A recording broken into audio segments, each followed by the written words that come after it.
Road train, bisa juga dikenal dengan kereta darat, adalah rangkaian truk panjang dari Australia yang saat ini sudah memegang titel rekor dunia.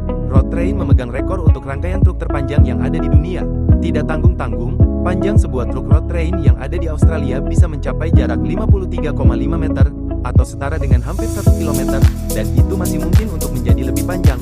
Truk ini tidak berada di jalan-jalan protokol yang ada di Australia. Biasanya truk ini akan muncul di jalanan pedalaman tandus yang ada di Australia.